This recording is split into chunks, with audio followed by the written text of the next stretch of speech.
मेरा पिछले कई सालों से ये तरीकाकार रहा है कि मैं खुद पीछे हट जाऊं और यूथ को आगे मौका दूं सवाल पूछने का, ताकि वो खुद फ्रंट लाइन पर जाकर सवाल करें और सवाल वो करें जो सवाल करना बनता है उस हुक्मरान से जिसने या तो रूल कर लिया हुआ है इस मुल्क के ऊपर, या जो रूल करना चाहता है, या जो अभी कर रहा है।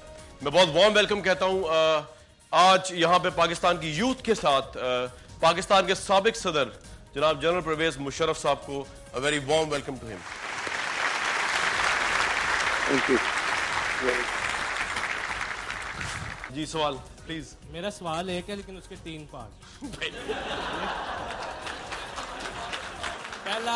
बोलो यार, जल्दी से बोलो।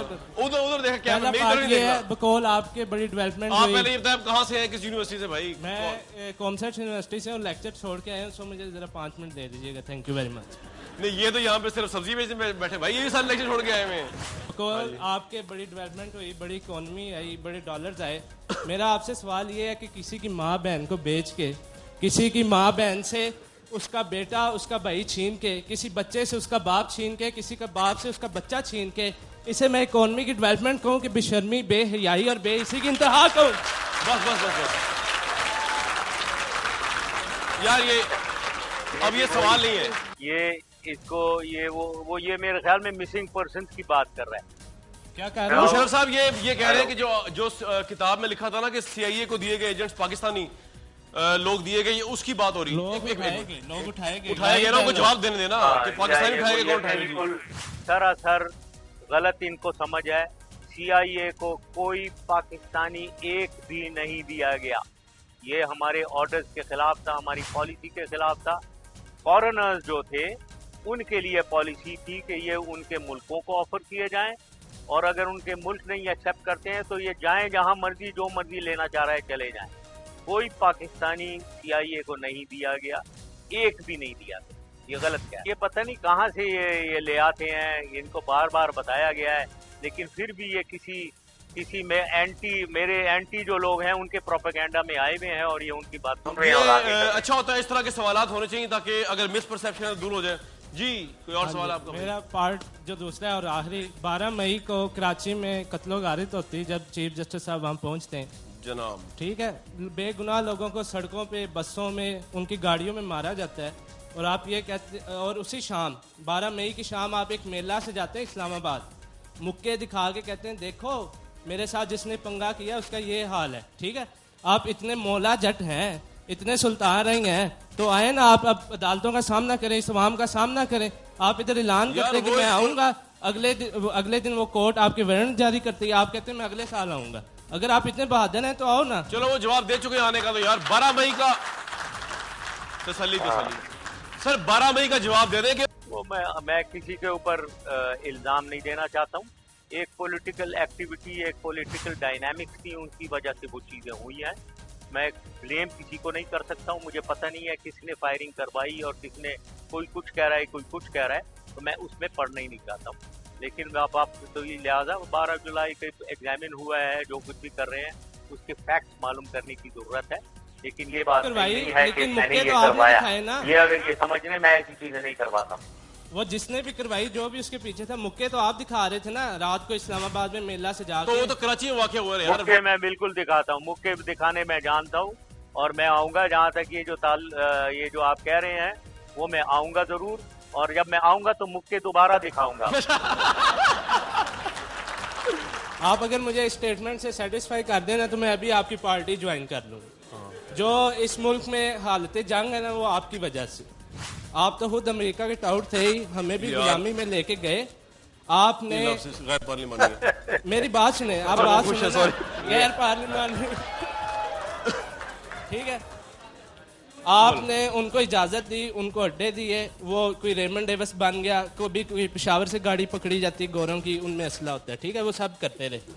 फिर आपने वार अगेंस्ट टेररिज्म में गए, इमरान खान भी आपको मना करता रहा, बाकी सब मना करते रहे, ना जाओ, मुल्क का बेड़ा गर्क हो जाएगा।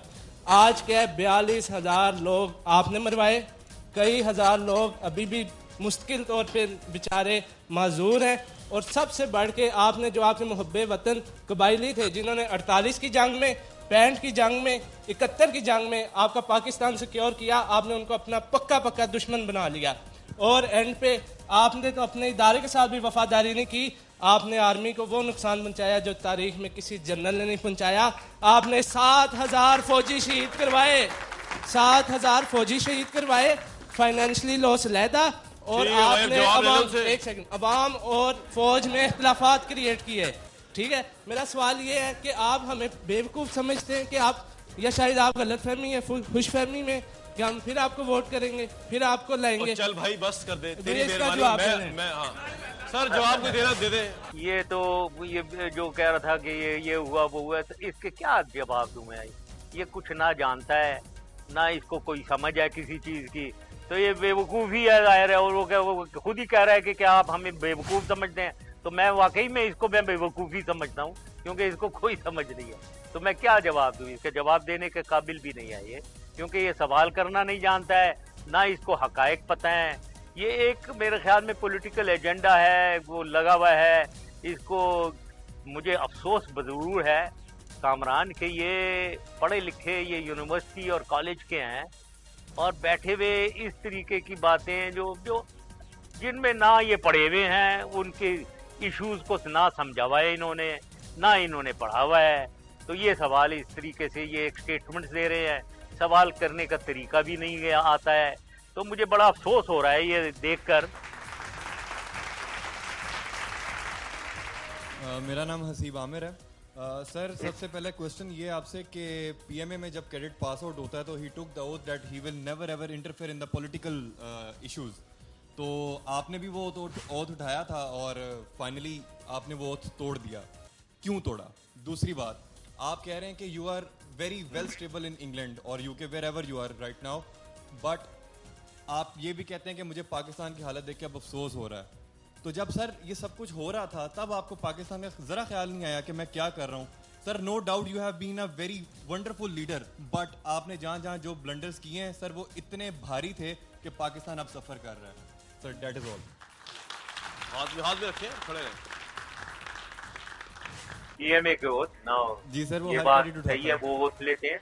और साथ उसमें एक और ओथ मैं इनको याद दिलाऊं, एक ओथ, उस ओथ के एक सेंटेंस ये भी है, I will go by land air or sea wherever ordered to for the security of even to the peril of my life. Limitation sir. Now बात ये है, repeated, I will go by land air or sea wherever ordered even to the peril of my life.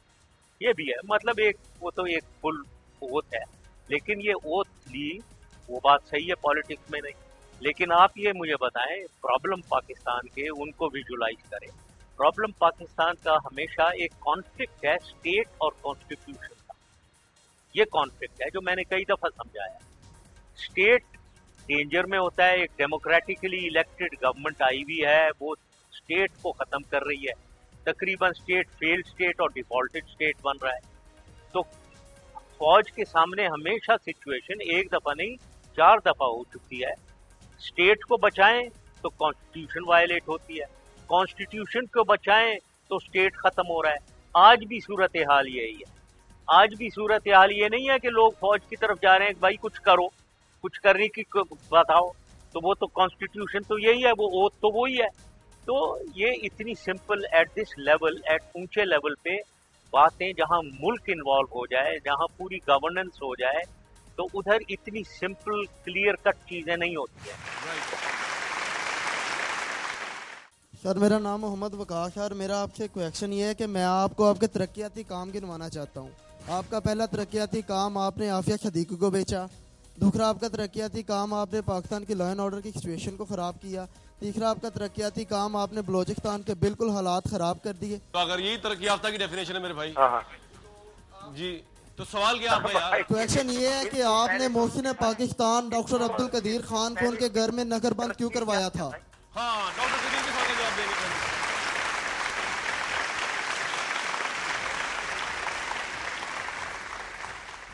मैंने जो उनके साथ किया वो नजरबंद नहीं थे, बाय द वे ये मैं बता दूं आपको। उनको पूरी तरीके से फ्रीडम थी कि जहां मर्जी वो जाना चाहते हैं, लेकिन सिक्योरिटी उनके साथ जाए, ये था।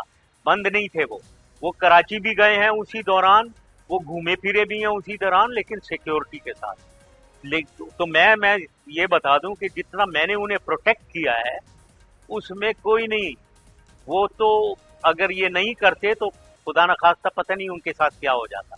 लेकिन वो कौन सी मैं फ्रीडम आपको थी साथ उनके ये भी घर में बताना सिक्योरिटी चाहता हूं। वाले उन्हें मारते थे, जब वो क्या उसका नाम है नहीं मारते थे मारा भाई, था एक किसने मिनट कह बाद, दिया? जब बंद करो यार बकवास, ये अभी मुझे गुस्सा मत दिलाओ, ये बिल्कुल ये बकवास, ये इनको किसने पता नहीं बताया हुआ है कि AQ खान को मारा जाता था, ये किसने तुम्हें बता दिया यार? तुम्हें कोई एजेंट तो नहीं हो तुम खड़े हुए वहाँ जो ये समझ रहे हैं उनको मारा जाता था? My name is Umair Shaukat. Musharraf साहब, आपसे मैं 2 सवाल करना चाहूँगा।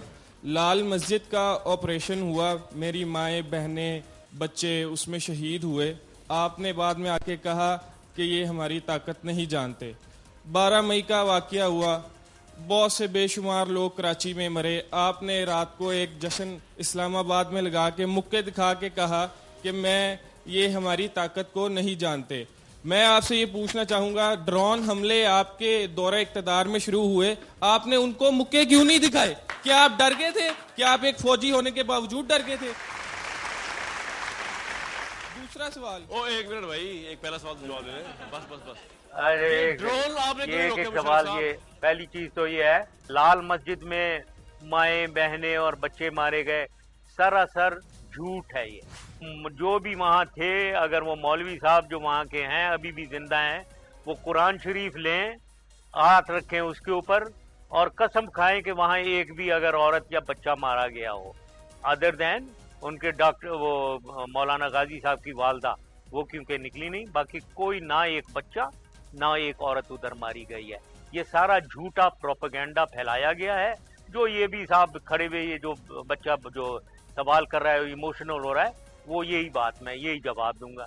दूसरा, 12 मई का मैंने ऑलरेडी जवाब दे दिया है, उसका मैंने ड्रोन के हमले ना, ड्रोन के हमले मेरे जमाने में 4 सालों में सिर्फ 8 या 9 हुए हैं, अब हो रहे हैं। वो मेरी वजह से ड्रोन हमले नहीं हो रहे थे, मेरी वजह से, क्योंकि मेरा प्रेशर था कि वो 8-9 सिर्फ हमले हुए, ठीक है? अब हो रहे हैं, अब आप देख लें क्या हो रहा है। तो इसको तो मुझे आप क्रेडिट दें बजाय इसके कि वो आपके जमाने में शुरू हुए। हाँ, ये और मैं ही उससे डील कर रहा था। और मैं अच्छा, आपने परमिशन दी थी अमेरिका को? ये बहुत कंफ्यूजन है क्योंकि ऑब्वियसली अगर 8 भी हुए मुशर्रफ साहब के दौर में, लेकिन आपके दौर में आपकी मातहत जो हुकूमत थी उसे परमिशन दी थी ड्रोन्स की अमेरिका को, ये बात सही है? This is my question to you. कोई ऐसी परमिशन नहीं थी, बिल्कुल कोई ये बार मैंने कोई 1000 दफा ये कह दिया है, कोई ऐसी परमिशन नहीं थी। और अगर परमिशन थी जो ये आजकल के पॉलिटिशियंस लगाते हैं, तो अब हुकूमत आई भी है 4-5 साल से, वो परमिशन कोई ये तो नहीं है ना, कोई कुरान शरीफ के अल्फाज तो नहीं है, कोई ऊपर से अल्लाह ताला के अल्फाज आए में आप तब्दील कर दें उस परमिशन को। आप जब इक्तदार में आए थे, आपने मियां मोहम्मद नवाज शरीफ और शहबाज शरीफ को उठा के इस मुल्क से जिस तरह मर्जी से आपने उठा के बाहर फेंक दिया। आज आप खुद मुल्क से बाहर हैं, क्या ये आपको सजा नहीं है? क्या ये आपके लिए कर्मा सामने नहीं आ रहा? 99 में आपने उनको उठा के बाहर फेंका, 2009 में आप खुद बाहर हो गए। क्या आपको इससे अभी भी सबक हासिल नहीं हो रहा? और आप कह रहे हैं कि आपने आके पाकिस्तान के हालात ठीक करने हैं। 10 इयर्स की आपने टेस्ट मैच पूरा खेल दिया, पता नहीं कितना लंबा, आपने तब हालात ठीक किए। अब आपकी बारी नहीं है, आप वहां पे बैठ के गोल्फ खेलें, ताश। कामरान, इसको मैं जवाब देना चाहूंगा, क्योंकि ये भी कोच्ड मालूम हो रहे हैं, ये भी कोच्ड हैं, इनको किसी ने कोचिंग किया है कि ये बात करें। अगर 10 साल में मियां आपको ये पता नहीं है कि मुल्क की डेवलपमेंट क्या होती है और क्या हुआ है और अवाम की खुशहाली क्या होती है, ये नहीं आपको पता है, तो मैं अफसोस से कहना पड़ता है कि आप जैसे लोग जो हैं, आप सीखें ज़रा, आप समझें कि मुल्क की डेवलपमेंट क्या हुई है। टेलीकम्युनिकेशन लें, IT लें, इंडस्ट्री लें, इकोनॉमी मईशत ले लें, आप वाटर मैनेजमेंट ले लें, कनाल ले लें, डैम्स ले लें, पॉवर्टी एलिविएशन ले लें, खुशहाली की बात होती है, उनकी एम्प्लॉयमेंट, नौकरियां दिलवानी, एजुकेशन, हेल्थ, एक एक के ऊपर मैं आपको 1-1 घंटे का लेक्चर दे सकता हूं कि क्या हुआ और मैंने क्या किया उन 10 सालों में। तो मुझे अफसोस है अगर आप उसी को नेगेट करते हैं, तो आप जान के या तो कर रहे हैं या आपको कुछ पता ही कोई नहीं है कि क्या हुआ। सर, अदील शफीउल्लाह मेरा नाम है, तहरीक इंसाफ की यूथ से हूँ। मेरा आपसे क्वेश्चन ये है कि लाल मस्जिद वाले इशू पे आप ये बात करते हैं कि वो उन लोगों ने अपना मस्जिद के स्टूडेंट्स ने आके लोगों को डराना शुरू कर दिया था, धमकाना शुरू कर दिया, सीढ़ियाँ जलानी शुरू कर दी थी। तो ये आप लॉजिक देते हैं, आप ऐसे लोगों के खिलाफ एक्शन करते हैं जो सीढ़ीज जलाते हैं, लोगों को डराते हैं, धमकाते हैं, जबकि वही अमेरिकन आके ड्रोन हमला करते हैं और यहाँ पे आके लोगों को मारते हैं, तो उसके मुकाबले में आप कुछ नहीं करते। लोग चीनी इंपोर्ट करते हैं, लोग कपड़ा इंपोर्ट करते हैं, आपने पूरे का पूरा वज़ीर आज़म इंपोर्ट कर डाला। आप कब आएंगे यहाँ पे पाकिस्तान में?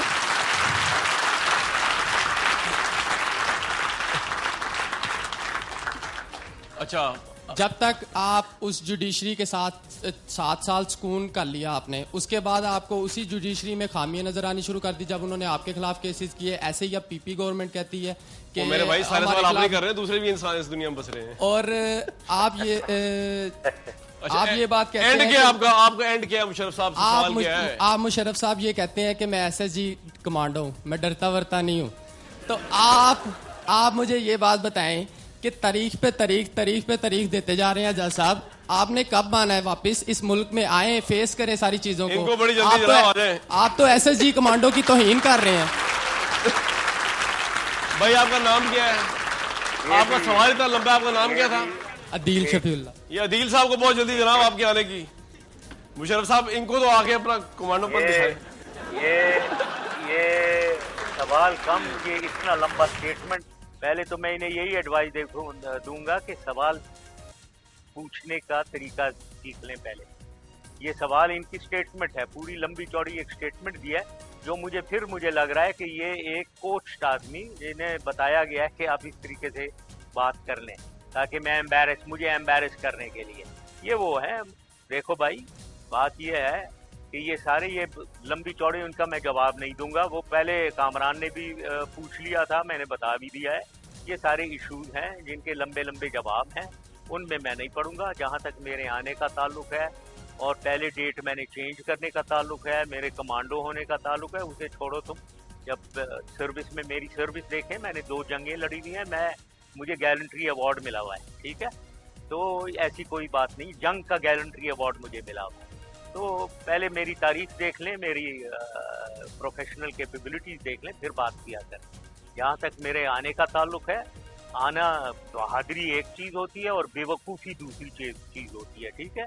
मैं बेवकूफ़ बहादुरी में नहीं बिलीव करता हूँ, मैं एक इंटेलिजेंट दिमाग के साथ अप्लाइड बहादुरी में बिलीव करता हूँ, ठीक है। ये बात समझें आप। मैं देखूंगा, आऊँगा ज़रूर, 100% आऊँगा।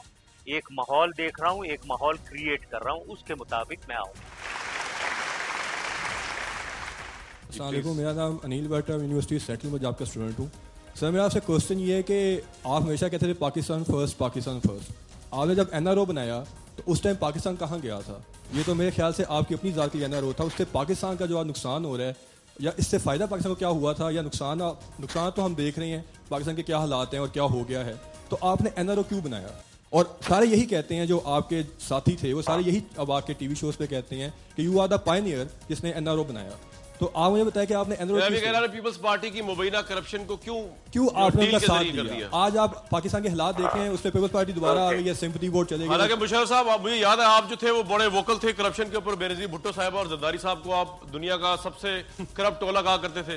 तो ये सर क्या हुआ ओवरनाइट? ये स्टूडेंट बच्चे का सवाल है। ये एनआरओ मैंने पहले भी कह दिया, ये गलती थी, लेकिन आपको एक जजमेंट करें कि एनआरओ की गलती की वजह से आप पूरे 10 साल को आप जीरो से ज़रब दे रहे हैं। तो भाई, मुल्क की तरक्की, आवाम की खुशहाली, ये मेरा काम था एज ए लीडर, ठीक है। अब आप मुल्क की तरक्की देख लें, उन 10 सालों में क्या हुआ है, इंडस्ट्री में क्या हुआ है, वाटर मैनेजमेंट, कैनाल्स, डैम, सड़कें, airport, port, telecommunication, information technology, economy, लोगों की गुर्बत, लोगों को मुलाजमतें देना, एजुकेशन, हेल्थ, इन्फ्लेशन, ये जो महंगाई हुई हुई है, तमाम ये चीज़ों को देख लें और मुझे एक पे बता दें कोई कमजोरी हो। हर चीज़ ऊपर अच्छी बेहतर हो रही थी। तो पहले समझें कि पैमाना क्या है, आप एक लीडर से एक्सपेक्ट क्या कर रहे हैं। तो एक अगर गलती हुई है एनआरओ की, ना उसके बारे में आप कर रहे हैं, ना एनआरओ जो मैंने माना भी है कि मेरी गलती थी। लेकिन ये भी मैं बता दूं, अगर आप समझते हैं आज जो हो रहा है वो एनआरओ की वजह से हो रहा है, पीपल्स पार्टी को किसने किया? अवाम ने किया। प्रेसिडेंट को इलेक्ट किसने किया? 1100 MNA, MPA और सेनेटर्स ने किया। NRO ने किया क्या उन्हें इलेक्ट? तो ये क्या बात आप कर रहे हैं? समझदारी से बात करनी चाहिए, समझदारी से सोचना चाहिए। एक व्यूज जो बनाते हैं एक कॉन्क्रीट तरीके से बनाने चाहिए। इन्होंने अभी जिक्र किया है कि ये बलूचिस्तान के बारे में, और जो आज बलूचिस्तान के हालात हैं वो जो वहाँ अनारकी है और लाइन और सिचुएशन है, इसके डायरेक्टली और इनडायरेक्टली जो उनसे जिम्मेदार है मुशर्रफ साहब हैं, क्योंकि इन्हें अकबर बुगटी का वो मर्डर किया, उसकी वजह से इनके जो उधर अभी किडनैपिंग शुरू हुई है, इनके लोगों को रोज हम सुनते हैं अखबारों में। ठीक है। अच्छा, बलूचिस्तान पे और भी किसी ने सवाल करना है? बलूचिस्तान के ऊपर और किसी ने सवाल नहीं करना? चलें जी, ये एक सवाल इस वक्त है बलूचिस्तान के इशू पे। जी जवाब दे दीजिए, आप खुद जिम्मेदार हैं मुशर्रफ साहब इन तमाम चीजों। अकबर बुगटी साहब को नाम मारते दिन ना देखना पड़ता आज। मेरे जमाने में बलूचिस्तान में बिल्कुल सूरत हाल नॉर्मल हो गई, वो की गई थी नॉर्मल। जो आदमी समझता है पाकिस्तान में कि पाकिस्तान को बनाना रिपब्लिक बनाया जाए, जो आदमी समझता है कि अगर उधर दहशतगर्दी हो रही है, रॉकेट फायर हो रहे हैं, उधर मिसाइल फायर हो रहे हैं, उधर सुई के ऊपर 450 रॉकेट गिर रहे हैं, उधर इलेक्ट्रिक पाइलॉन गैस पाइपलाइन उड़ाई जा रही हैं, उधर चाइनीज को मारा जा रहा है, और उधर स्टेट को कुछ ना किया जाए, स्टेट बैठी रहे और सुनती रहे और बनाना रिपब्लिक बना दे। मैं उनमें से नहीं हूँ। मैं जब लीडर था तो मैं पाकिस्तान को एक ताकतवर पाकिस्तान बनाना चाहता था। तो जो कुछ भी वहाँ हुआ वो पाकिस्तान की स्टेट की स्ट्रेंथ के लिए, ताकत के लिए हुआ, और वही किया गया। जहाँ तक बुगटी वगैरह का नाम लिया है, बुगटी मारे गए हैं, एक ऑपरेशन हुआ है जो चल रहा था। जब मैं वहाँ कोलू गया था, उधर मेरे ऊपर 6 रॉकेट फायर हुए थे, मैं जब एड्रेस कर रहा था उधर। और जब IGF की हेलीकॉप्टर में बैठकर ऊपर गए, उनके हेलीकॉप्टर पे गोलियां लगी, उनकी टांग में 2 गोलियां लगी, वो जख्मी हुए। नाउ इस सूरत हाल में एक्शन हुए, लॉ एनफोर्समेंट एजेंसीज ने एक्शन किया, उसमें वो मारे गए। जहाँ तक किल ये बता रहे हैं, बुगटी तो एक केव के अंदर था जिसमें घेरे में लिए गए थे। उस केव के अंदर 4 ऑफिसर गए हैं, और ऑफिसर जब जाते हैं 4 ऑफिसर, तो वो कोई कॉम्बैट के लिए नहीं जाते हैं, ये भी पता होना चाहिए।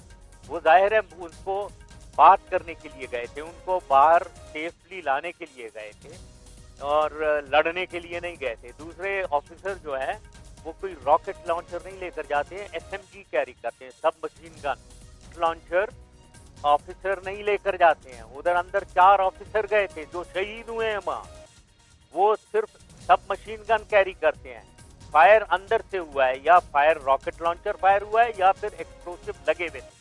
मतलब या उन्होंने सुसाइड की है, खुदकशी की है, उसके लिए उस केव को तैयार किया हुआ था, या फिर उन्होंने उनको मारा है, रॉकेट उनके ऊपर फायर किया है जिसकी वजह से केव गिर गया। ये सूरत हाल हुई है। सर वो बलूचिस्तान के वो लीडर हैं, उन्होंने गवर्न किया है बलूचिस्तान को 80s में, और आप वो बलूचिस्तान की अवाम के वो लीडर थे, लेकिन आपने उसको वहाँ के अवाम को उनके राइट देने की बजाय आपने उस लीडर को ही मार दिया। मैं दोबारा फिर वही आप कह रहे हो, आप पढ़ के आया करो कि उनकी राइट्स देने के क्या मतलब है आपको। उनको राइट्स जो हैं वो उधर की अवाम की खुशहाली, बलोचों की, वहाँ पठान की, पख्तूनों की, और बलूचिस्तान की डेवलपमेंट, ये है जिम्मेदारी। आपको पता है, आप पढ़ के आए हैं कि वहाँ क्या कुछ हुआ है। ग्वादर पोर्ट किसने बनाया है? कोस्टल हाईवे किसने बनाया है? वहाँ ग्वादर से रट्टू डेरो रोड कौन कर रहा था? उधर मीरानी डैम और सुबकजाई डैम किसने बनाया है? उधर कच्ची कनाल कौन बनवा रहा है? क्या बात कर रहे हैं आप? उधर और हजार में यही कहता हूँ आपको, वहाँ यूनिवर्सिटीज 9 यूनिवर्सिटीज हमने खोली हैं, वहाँ कोई 10 कैडेट कॉलेजेस खोले हैं हमने, वहाँ हमने नौकरियां उन्हें दी हैं, मुलाजमतें दी हैं, वहाँ मैंने रिक्शाएं बांटी हैं। तो किस चीज की बात कर रहे हैं आप? जो पहले पढ़ के आया करें और देखें कि उनके लिए क्या खुशहाली हुई है।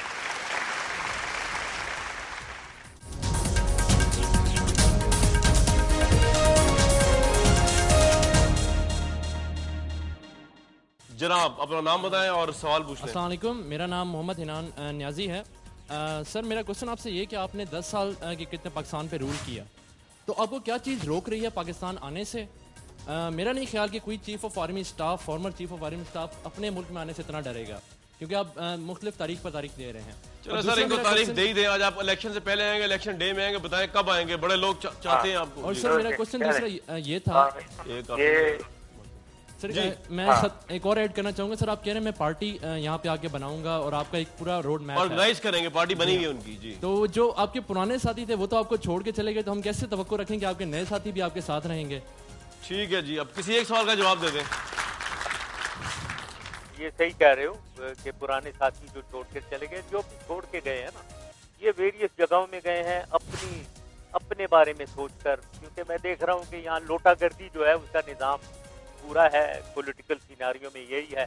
ये फ्लोटिंग लोग हैं, ये तमाम लोग जो हैं ये फ्लोटिंग लोग हैं। फ्लोटिंग से मेरा मतलब ये है, ये हवा जहाँ चल रही है ना उस तरफ निकल जाएंगे। अगर मैं आकर कोई हवा बना देता हूँ तो ये फिर वापस आ जाएंगे, जैसे गए हैं वैसे ही वापस आ जाएंगे।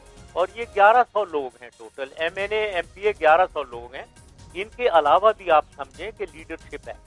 नाजिम जो है यूनियन काउंसिल के, तहसील के, डिस्ट्रिक्ट के नाजिम जो थे, ये कोई तकरीबन 14,000 लोग हैं। बाय द वे 2 दफा इलेक्शन हुई है ना, तो 7-7 हजार तो 14,000 लोग हैं। ये भी लीडर हैं अपने अपने एरिया के। और इसके अलावा इन 1100 के अलावा भी बहुत लीडर्स हैं। इन्हीं लोगों के भाई बहन, इन्हीं लोगों के कजन, बच्चे, बेटे, ये लोग भी उनके साथ अगर नहीं है, ये बहुत से ऐसे भी मिलते हैं। और लीडरशिप, तो नई लीडरशिप की वैसे भी डिमांड है पाकिस्तान में। आकर देखेंगे अगर कुछ कर सकते हैं, नई लीडरशिप अगर उभर आती है। सर नेक्स्ट क्वेश्चन ले लेते हैं, आपका बड़ा कॉम्प्रिहेंसिव जवाब आ गया इस पे। पाकिस्तान जब आप वापस आएंगे तो अल्लाह ना करे आप पाकिस्तान तहरीक इंसाफ को ज्वाइन करेंगे, तो इसमें कितनी सदाकत है? क्योंकि हम नहीं चाहते कि आप उनको ज्वाइन करें। भाई आप क्या चाहते हैं कि वो इनको ज्वाइन करें तहरीक इंसाफ? नहीं, बिल्कुल नहीं चाहते। ये भी फिर आप चाहते क्या? पहले तो ये बताएं, फिर पूछो कौन से। आप क्या चाहते हैं? आप चाहते हैं कि यहाँ पे आए, हमले हो उनके ऊपर, आप ये चाहते हैं? मैं चाहता हूँ कि आए पाकिस्तान जरूर, लेकिन अपनी पार्टी बनाएं, जो भी करना है, लेकिन पाकिस्तान आपको क्यों लगा ऐसा कि ये इमरान खान को ज्वाइन करेंगे? क्योंकि मैंने ये न्यूज़पेपर वगैरह में और इधर उधर काफी जगह पे पढ़ा है। मुशर्रफ साहब, ये आपके मुतालिक ये राय पाई जा रही है कि आप इमरान खान साहब को ज्वाइन करेंगे आके, क्योंकि आपको याद है एक दफा आपने मेरे प्रोग्राम में कहा था जब मैं PTV न्यूज में था कि ये टांगा वाला पार्टी है, एक वोट भी नहीं है इनका, तो आप उनको ज्वाइन करेंगे जिनका एक वोट भी नहीं है इस वक्त? जी देखिए, सूरत हाल तब्दील होती रहती है कामरान। वो उस वक्त यही टांगा ही था मामला, लेकिन अब मैं गलत बात तो मैं झूठ कभी नहीं बोलता हूँ। वो उनकी अब सपोर्ट है बिल्कुल, तो ऐसी कोई बात नहीं। लेकिन ये जो बात है कि मैं उन्हें, सवाल जो है कि मैं उन्हें ज्वाइन करूंगा, देखें ना वो मुझे ज्वाइन कर सकते हैं ना मैं उन्हें ज्वाइन कर सकता हूं, क्योंकि जाहिर है मैं उधर ज्वाइन करूंगा तो मैं 10 साल मैंने पाकिस्तान देखा है, चलाया है, तो मैं उनका सेक्रेटरी तो लगने से रहा, तो ना वो मुझे PTI का प्रेसिडेंट बनाएंगे अपने खुद हट के, तो लिहाजा मेरा ज्वाइन करने का सवाल ही नहीं पैदा होता, ना वो मेरे साथ ज्वाइन करे। सवाल यह है कि बाद में जब इलेक्शन होंगे फिर देखी जाएगी कौन किसके साथ। इमरान खान साहब के बारे में क्या ख्याल है आपका वैसे इस वक्त? नहीं है इमरान खान साहब के बारे में क्या ख्याल है आपको? मतलब आप उनको कहाँ देखते हैं पॉलिटिकल इस वक्त? मतलब फ्रैंकली उन्होंने सपोर्ट गेन की है पाकिस्तान में, उन्होंने सपोर्ट गेन की है। और उनकी जब वो PTI जो है उसने सर्टेनली पॉलिटिकली गेन किया है, इसको मानना चाहिए। सामने नजर आ रहा है, तो अब इसको एक सामने नजर आती हुई हकीकत को ना देखे कोई कितना गेन किया है, सवाल ये जरूर है। अगर ये इमरान खान समझते हैं कि वो अब आकर स्वीप कर लेंगे इलेक्शन, जो मैं सुनता रहता हूँ उन्हें, ये वो 2002 में भी इन्होंने कह दिया था कि मैं ग्राउंड स्वेल एक जमीन पे है जिसमें मैं 100 सीटें ले लूंगा, वो उस वक्त उन्होंने 1 सीट ली थी 2002 में। तो ये रियलिस्टिकली देखना चाहिए। मेरा नहीं ख्याल है कि वो कोई इस सिचुएशन में है कि वो स्वीप कर जाएंगे इलेक्शन को। लेकिन सर आप ये कह रहे हैं कि आप सीट एडजस्टमेंट भी नहीं करेंगे शेख रशीद साहब की तरह इमरान खान साहब के साथ, आप ये कह रहे हैं जो आप इलेक्शन में आएंगे? सॉरी, मैं ये कह रहा हूँ कि आप शेख रशीद मेरे साथ में नहीं, मैं ये कह रहा हूँ कि शेख रशीद साहब ने सीट एडजस्टमेंट की है इमरान खान साहब से, आप वो भी नहीं करेंगे ना, आप ये कह रहे हैं? नहीं, सीट एडजस्टमेंट देखें ये बात की बात है। इस वक्त तो मैं अपनी पार्टी APML है उसी को मैं बना रहा हूँ, उसी को मैं ताकतवर करूंगा और नेक्स्ट क्वेश्चन ले लेते हैं। उसी को मैं आगे लेकर जाऊंगा। बाद में जब इलेक्शन का ढांचा बनता है, नजर आता है, तो फिर कोलिशन वगैरह की सीट एडजस्टमेंट की बातें बात की बात। Right ji, next question please. मेरा सवाल ये है कि आपने शरीफ बरादरान को अपनी हुकूमत में पाकिस्तान आने नहीं था दिया, तो क्या आप अब वो आपको पाकिस्तान आने देंगे? वो कौन होते हैं मुझे रोक रहे थे? ये सवाल तो आप शरीफ ब्रदर से पूछे यार, उनसे क्यों पूछ रहे हैं भाई? मैं पाकिस्तानी हूँ तो मैं कोई भी पाकिस्तान आ सकता है, कोई ऐसी बात नहीं। सर ये बड़े ऑब्सेसिव हुए हैं, आप पाकिस्तान आ ही जाए बस अब।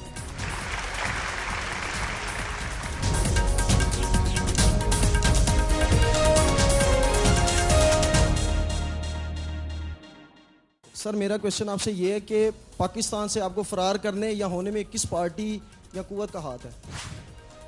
और दूसरा क्वेश्चन ये है, नहीं इसमें किसी का यार एक मिनट कोई सर आप किसी डील के तहत बाहर गए ये कहना चाह रहे हैं यार? मैं हर आपके सवाल को सिविलाइज तरीके से पेश करना पड़ा है मुझे, डबल ड्यूटी हो गई। आप पाकिस्तान से पहला किस पार्टी के तहत? ये जो आपने पूछा है इसमें किसी का हाथ नहीं है। इसमें मैं 2008 में मैंने खुद ने रिजाइन किया, 18 अगस्त 2008 उस वक्त मैंने रिजाइन किया और मैं पाकिस्तानी में रहा। मैं पाकिस्तान से छोड़ने से पहले मैं गया हूँ पाकिस्तान को, फाइनली मैंने छोड़ा है अप्रैल 2009 में, यानी कोई 8 महीने में पाकिस्तानी में रहा प्रेसिडेंटशिप से रिजाइन करने के बाद। और इस दौरान मैं 3 दफ़ा बाहर गया हूँ, 3 दफ़ा मैं बाहर जाकर वापस आया। फाइनली मैंने अप्रैल 2009 में 8 महीने बाद मैंने सोचा, क्योंकि मेरे उस वक्त लेक्चर सर्किट्स आ गए थे जो मुझे हर तरफ मुझे बुलाया जा रहा था लेक्चर की तरफ, तो मैं फिर शिफ्ट हो गया, मैं लंदन गया। और फिर मैं देख रहा था कि पॉलिटिकल सूरत हाल भी कुछ ऐसी बन रही थी कि मुझे हर किस्म की गलत चीज़ों पे फंसाया, जो बुलाया जा रहा है, घसीटा जा रहा है, मेरे नाम को ख़राब किया जा रहा है। तो मैंने सोचा मैं बाहर जाकर आराम से लंदन में बैठकर वहाँ अपनी लेक्चर सर्किट में ज़्यादा इन्वॉल्व हो जाता हूँ। मैं पाकिस्तान छोड़ के चला गया, इसमें कोई किसी का हाथ नहीं था, मैं अपनी मर्जी से गया। जी थैंक यू सर। ये नेक्स्ट क्वेश्चन प्लीज। सर मेरा दूसरा क्वेश्चन आपसे ये है कि हमें पता चला था कि आप जो है जो अमेरिका में गए हैं लेक्चर डिलीवर करने गए। मैं पूछना ये चाह रहा हूँ कि आपके कितने लेक्चर रह गए जो अभी तक डिलीवर नहीं हो पाए आपसे? भाई ये सवाल था कि आपने मुशर्रफ साहब से मजाक किया है। क्या कहा इन्होंने? कितने? सर इन्होंने ये कहा है कि मैं बताता हूँ इन्होंने क्या कहा है। इन्होंने ये कहा है कि आपके लेक्चर्स इतने लंबे क्यों हो गए अमेरिका में कि वो खत्म ही नहीं हो रहे कि आप वापस आए पाकिस्तान, अगर this is the only reason that you are staying out of this country. This is the question. नहीं ये सवाल ठीक है, ये कोई ऐसी बात नहीं है। भाई देखो हमें तो फख्र होना चाहिए। एक तो हम हर चीज को नेगेटिवली लेते हैं। अगर मैं जा रहा हूँ और मैं लेक्चर पूरी दुनिया में दे रहा हूँ, सिर्फ अमेरिका में नहीं दे रहा हूँ, एक तो ये भी, मैं सिंगापुर भी गया हूँ, मैं हांगकांग भी गया हूँ, मैं प्राग भी गया हूँ, मैं स्टॉकहोम भी गया हूँ, मैं नाइजीरिया में लेगोस में भी गया हूँ, मैं कनाडा में भी गया हूँ और यूनाइटेड स्टेट्स। तो पहले तो ये हकायत अमेरिका से बाहर भी लेक्चर इनमें मैं जब जाता हूँ तो मैं पाकिस्तानी को डिफेंड करता हूँ। मैं पाकिस्तान की जितनी भी सिचुएशन है ये ठीक बात है, पाकिस्तान की डिफेंस ही में मैं बोलता हूँ, पाकिस्तान के अफवाज पाकिस्तान या ISI के डिफेंस में मैं बोलता हूँ। तो यार साइलेंस आपको खुश होना चाहिए कि मैं लेक्चर और लेक्चर्स अगर फिर मुझे बुलाया जा रहा है, मुझे काबिल लोग समझ रहे हैं दुनिया के कि वो मेरी बातें सुनते हैं। राइट। नेक्स्ट लास्ट जी मिस्टर मुशर्रफ, मेरा नाम असद चीमा है और मेरा आपसे क्वेश्चन ये है कि जब आप वापस आएंगे तो आपके ख्याल में एक भी बंदा आएगा जो आपको रिसीव करने एयरपोर्ट पे आएगा?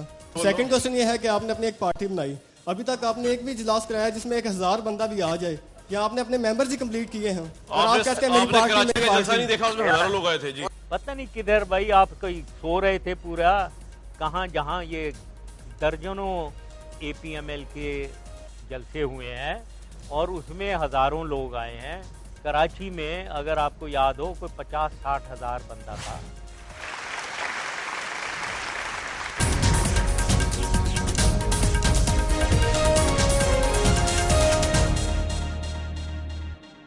बहुत से पाकिस्तान के जो साबिक या मौजूदा रूलर्स हैं वो इतने टफ सवाल फेस नहीं करते, लेकिन आपने अपनी प्रेसिडेंसी में भी और प्रेसिडेंसी के बाद भी आज भी टफ से टफ सवाल, ख्वाह वो महजब थे, सेमी गैर महजब थे या गैर महजब थे, उनका जवाब दिया बड़े कूल तरीके से। देखो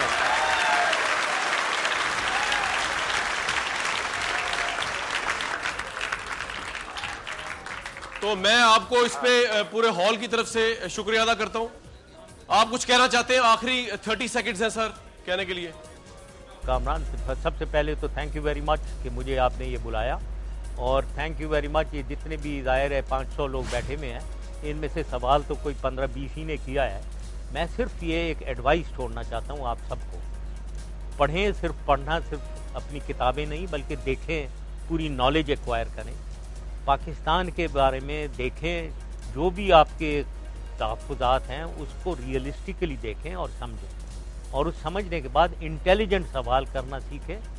और जेन्युइनली अगर आपको है, मुझे अफसोस है अगर कोई पढ़ा लिखा यूनिवर्सिटी और कॉलेज का स्टूडेंट एक इंटेलिजेंट सवाल ना करे और आराम से सवाल ना करे और आराम से उसके सुनने की भी ताकत ना रखे, तो ये आप डेवलप करें। मेरी यही आपको एडवाइस है तमाम स्टूडेंट्स को। Thank you.